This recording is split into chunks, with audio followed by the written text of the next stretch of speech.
Valérie Lass. Est-ce que j'ai besoin de vous présenter, Valérie?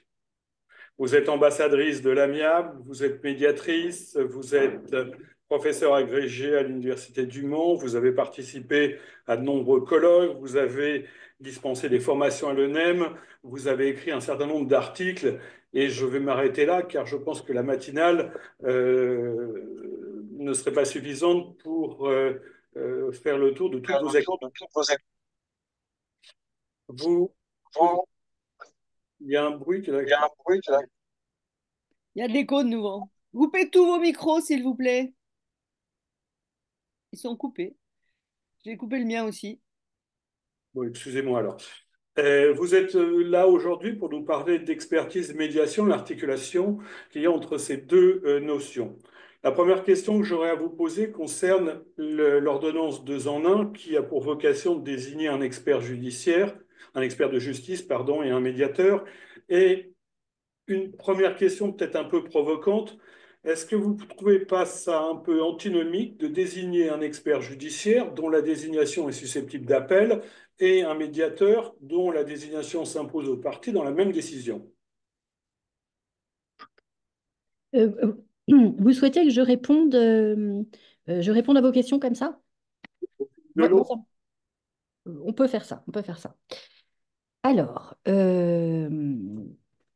donc, déjà, il faut savoir de quoi on parle.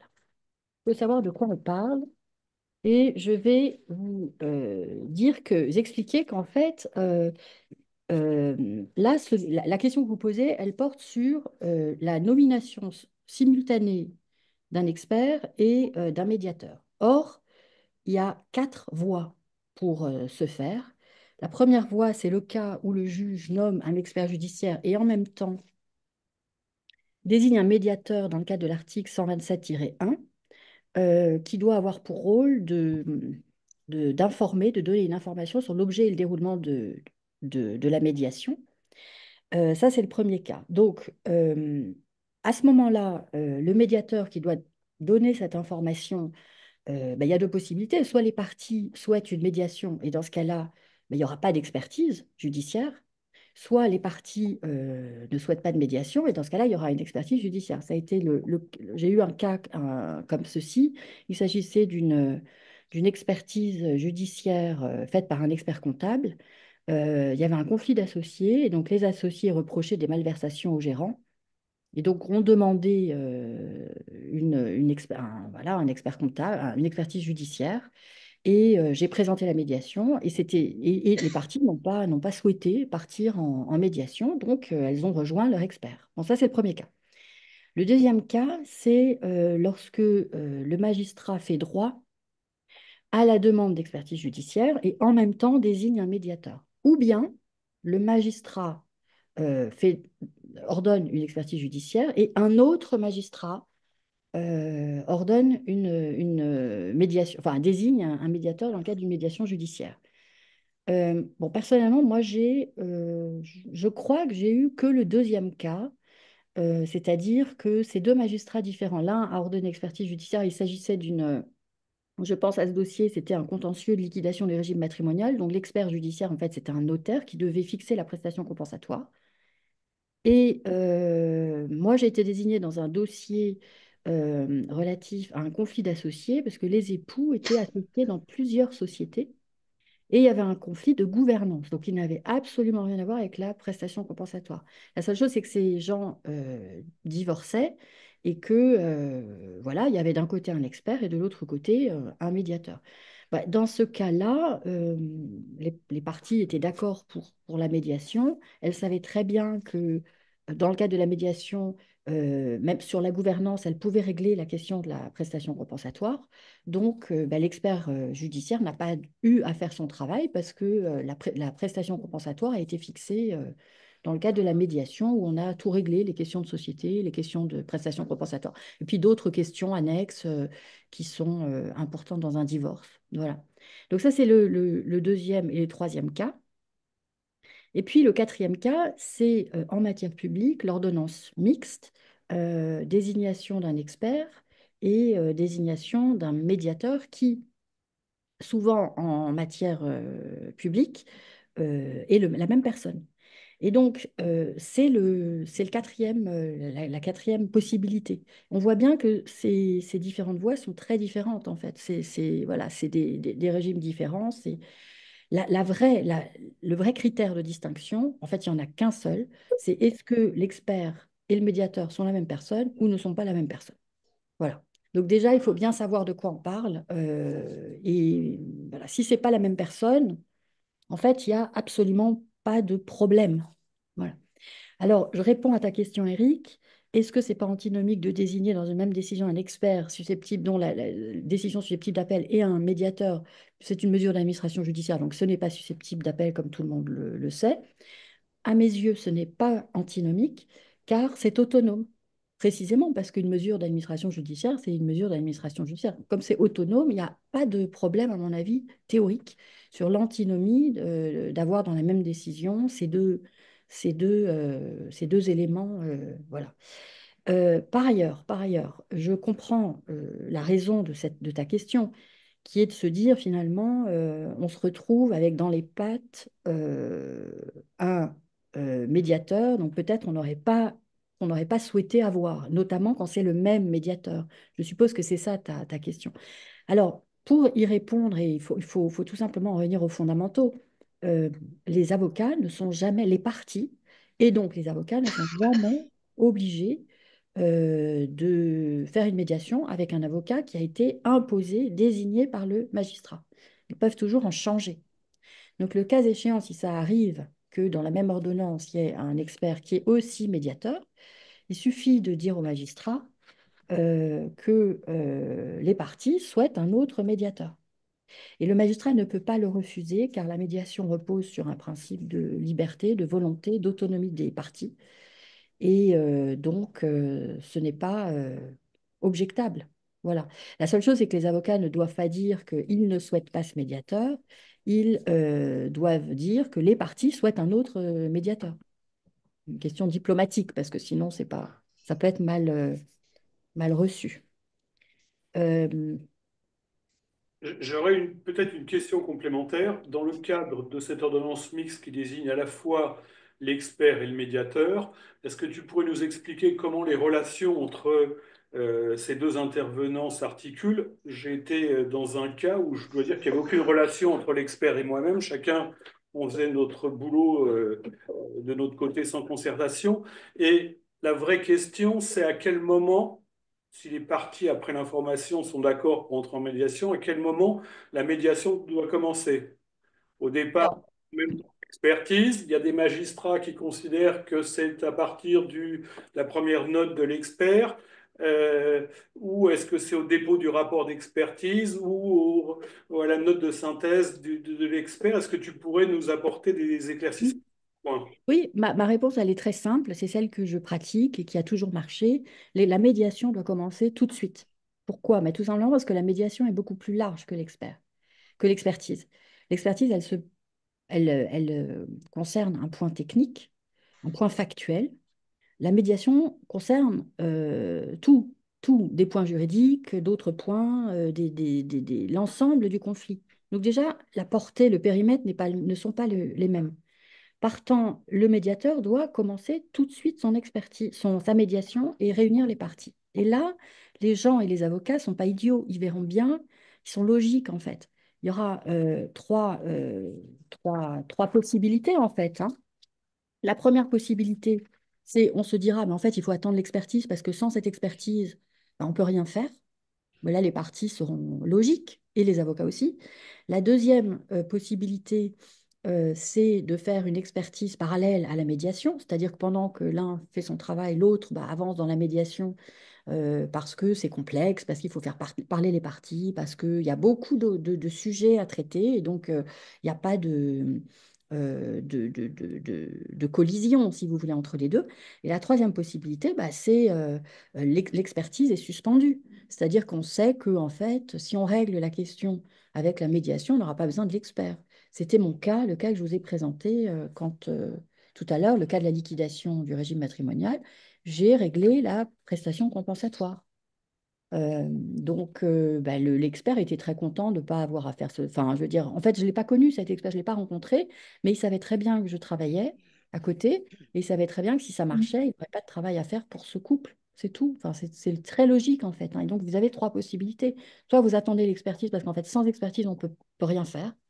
Soit l'expertise est parallèle parce qu'il y a beaucoup de choses à traiter, et soit l'expertise est suspendue, sachant que les parties et les avocats ne vont pas perdre de temps, et donc ils vont vous proposer eux-mêmes vont dire, bon, en fait, on n'a pas besoin de faire l'expertise, ou ils veulent pas, de toute façon, ils veulent pas payer pour rien, et ils veulent pas dépenser du temps. Donc, en fait, très logiquement, très pragmatiquement, les gens vont choisir la bonne solution pour eux. Alors, je vais revenir sur ce que tu viens de dire. Tu dis la médiation doit commencer très rapidement. Lorsque tu as 5 parties dans un dossier de construction, l'expertise s'impose à eux, ils viennent à l'information, et il y en a 2 sur les 5 qui disent, vous comprenez, moi je ne viendrai pas en médiation, ça va me coûter de l'argent, et en plus, ma responsabilité ne risque pas d'être engagée. Comment doit réagir le médiateur par rapport à ça? Est-ce qu'il monte une médiation avec les 3 autres en attendant de voir ce qui se passe, ou il prévient le magistrat qu'il n'y aura pas de médiation parce que tout le monde n'y participe pas? Oui, moi je pratique, enfin c'est la loi du tout ou rien, hein. Soit toutes les parties sont d'accord et dans ce cas on fait une médiation, soit toutes les parties ne sont pas d'accord et dans ce cas-là il n'y a pas de médiation. Sauf si dans certains dossiers ça peut arriver que on s'aperçoive qu'une partie est dans la cause alors que elle devrait pas y être ou elle pourrait ne pas y être, on va dire, et un premier jugement a considéré que la responsabilité n'était pas du tout engagée. Et donc, tout le monde est d'accord pour dire que si cette partie ne participe pas, ça n'empêche pas la médiation. Donc, le principe, c'est il faut toutes les parties. Puis il y a des exceptions, le cas où c'est pas vraiment nécessaire, le cas où il y a eu un premier jugement et bon, tout le monde se dit, c'est vrai que bon, on va pas revenir sur le premier jugement pour cette partie-là. Et puis il y a aussi, donc il faut en discuter en fait. Il faut en discuter avec tout le monde. Mais moi, il m'est arrivé d'avoir dans un dossier de construction, il y avait énormément de parties, hein, 7 parties, non mais plus en fait parce qu'il y avait les assureurs, donc il y avait 14 parties, et un assureur n'a pas voulu participer à la médiation. Mais sans lui, on ne pouvait rien faire. Tout le monde le savait. Donc, ce n'était pas la peine d'avancer sur la médiation. On aurait perdu notre temps. Alors, c'est très frustrant, mais c'est comme ça. Voilà. Je voudrais savoir pourquoi les magistrats ont inventé cette ordonnance 2 en 1. D'où ça sort, ce Écoutez, moi, je ne truc-là? suis pas dans la tête des magistrats, hein. C'est Euh, assez récent finalement. oui, non, mais c'est très bien les ordonnances. Alors, là encore, ordonnance 2 en 1, ça ne veut rien dire. Il faut savoir ce que vous parlez, ordonnance avec une injonction de rencontrer un médiateur pour information. Est-ce que vous parlez d'une ordonnance avec désignation d'un médiateur et d'un expert? Ou est-ce que vous parlez d'une ordonnance mixte? En fait, le terme est beaucoup trop large. Ça recouvre 4 choses différentes. Donc, il faut savoir de quoi vous parlez. Moi, je ne suis pas publiciste, donc je ne pratique pas en droit public. Partant, je n'ai jamais connu une médiation faite par un expert. Euh, voilà. Donc, la question qui peut se poser, c'est est-ce que ce sera transposé en droit privé? Mais là, c'est une discussion déléguée ferenda. Je ne suis pas, je n'ai pas eu écho de discussion au niveau ministériel ou au niveau sur ce point-là en matière de droit privé.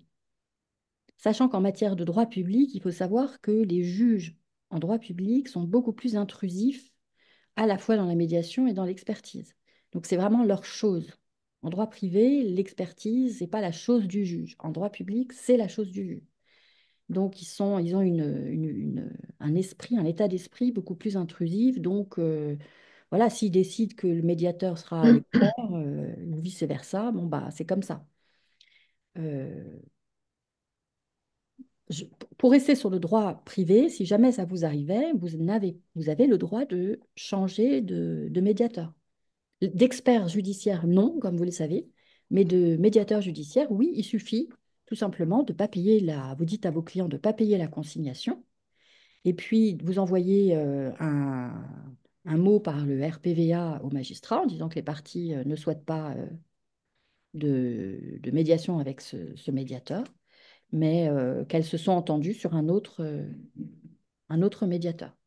De toute façon, le magistrat, il aura le choix entre pas de médiation et une médiation avec une autre personne. Donc, je pense qu'il choisira quand même la médiation avec une autre personne. Alors, c'est vrai que c'est un peu chronophage, ça oblige à écrire au magistrat, mais vous ne vous laissez jamais imposer en tant qu'avocat un médiateur. En tout cas, en droit privé. En droit public, je ne sais pas, je n'ai pas la pratique, donc je ne peux pas vous dire. Mais à mon avis, juridiquement, comme le Code de justice administrative a transposé les règles du Code de procédure civile, les règles sont les mêmes. Mais ce serait peut-être un peu révolutionnaire, je dirais. Valérie, tu as répondu par anticipation à ma deuxième question sur le fait que la même personne puisse être expert et médiateur dans le même dossier. Je voudrais revenir à l'ordonnance 2 en 1. Effectivement, le vocable est peut-être pas très bon, mais on parle beaucoup à l'IEM de l'ordonnance qui désigne un expert et qui invite les parties à rencontrer un médiateur. Tout à l'heure, j'ai dit, est-ce que ce ne serait pas plus judicieux que ce médiateur rencontre les parties? Le rapport d'expertise est déposé. Non, je ne crois pas. Je ne crois pas. Il y a vraiment la chronologie entre expertise et mode amiable. Il y a en fait de tout. Il y a l'expertise avant le mode amiable. Ça, c'est très fréquent, hein, qu'en fait la médiation porte sur le rapport d'expertise, mais aussi plein d'autres choses. Il y a l'expertise simultanée. Et il y a l'expertise, c'est-à-dire avec désignation simultanée de l'expert et du médiateur. Et puis, il y a l'expertise pendant le mode amiable, c'est-à-dire l'expertise amiable qui est décidée par les avocats, par les parties, parce qu'elles s'aperçoivent qu'il leur manque un élément de fait. Elles ont besoin d'un éclairage et donc elles ont besoin voilà, d'un expert amiable. Donc, et puis, il y a même l'expertise qui intervient après le mode amiable. Moi, j'ai eu le cas, on a réglé un problème de fixation du loyer commercial et de renouvellement du bail commercial. Et à la fin de la médiation, il y avait un problème de désordre sur un mur et les parties, alors qu'elles avaient protocolé en fait, hein, sur leur bail commercial, ont décidé ensemble de nommer un expert, un BET.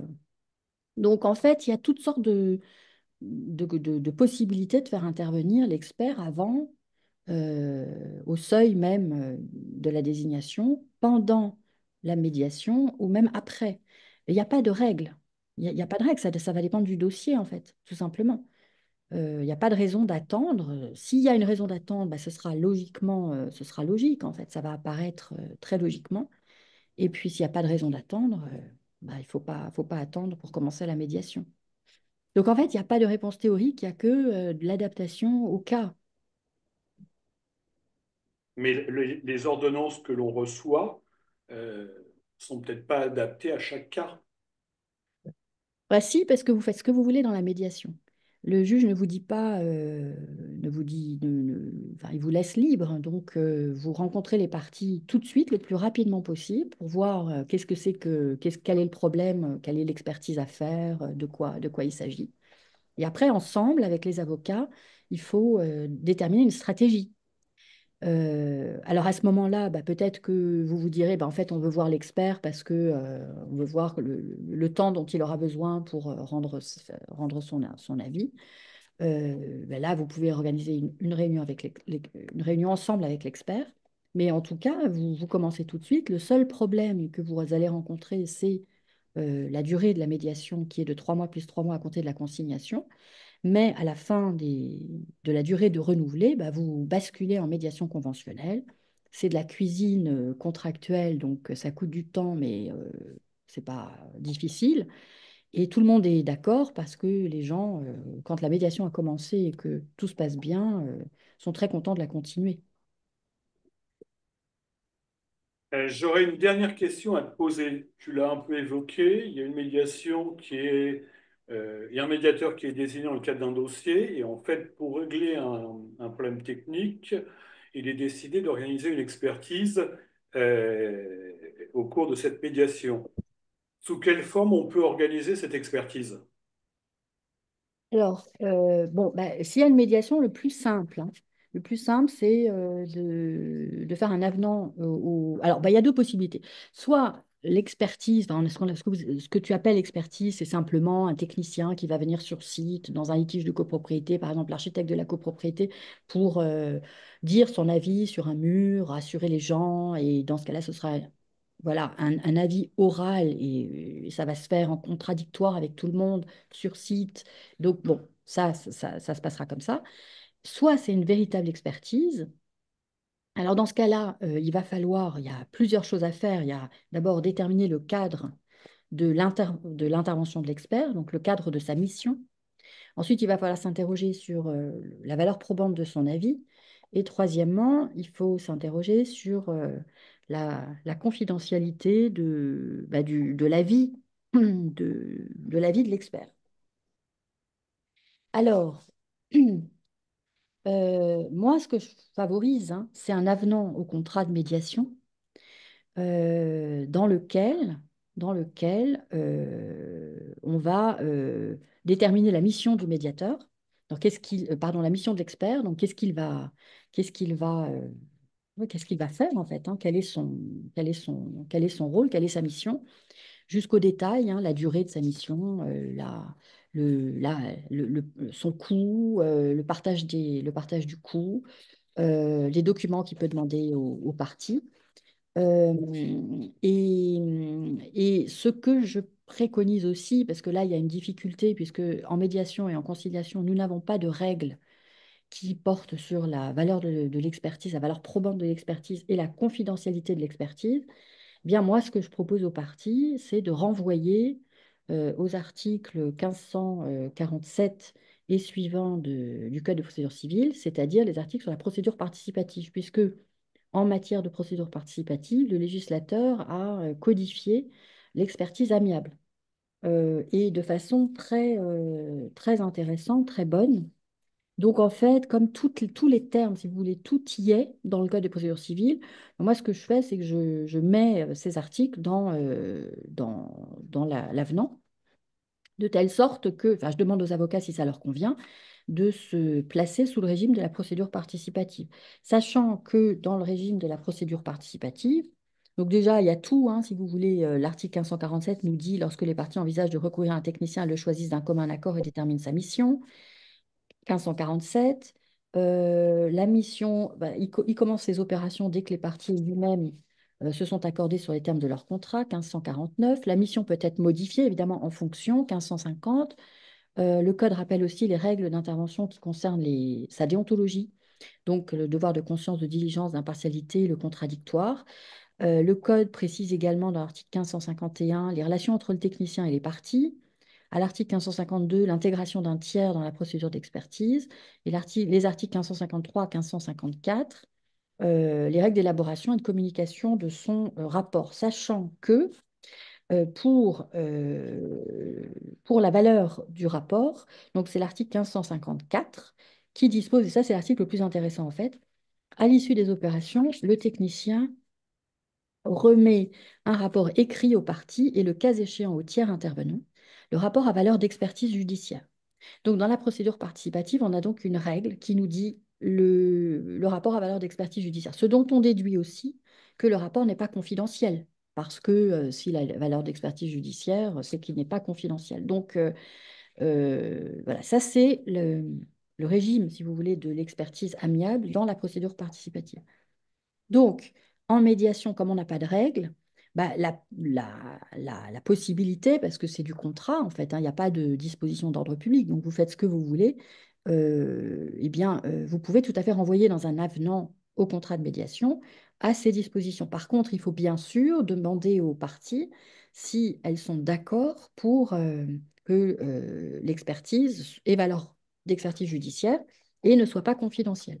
Donc ça, c'est une question qu'il faut poser aux avocats. Euh, Dans ma pratique, dans 50% des cas, les gens disent ah ben non, ben évidemment, c'est pas confidentiel, ben, on va pas payer une deuxième expertise judiciaire. Voilà, souvent d'ailleurs, l'expert est proposé par le médiateur, donc en fait, c'est quelqu'un de neutre qui n'a pas, il n'est pas choisi, enfin, il n'est pas choisi par une partie, donc les gens ont confiance. Et puis, dans certains cas, je l'ai observé, les gens hésitent quand même à ce que l'expertise ait une valeur d'expertise judiciaire. Et dans ce cas-là, il faut leur dire qu'il n'y a pas de problème. Il faut qu'elles décident en toute liberté de la valeur de l'expertise, puisqu'on n'a pas de règles. Ben, c'est très simple, hein. Comme on n'a pas de règles, on fait ce qu'on veut. Donc c'est une question à poser aux gens, aux parties. Mais si le rapport d'expertise ne vaut pas... Allô.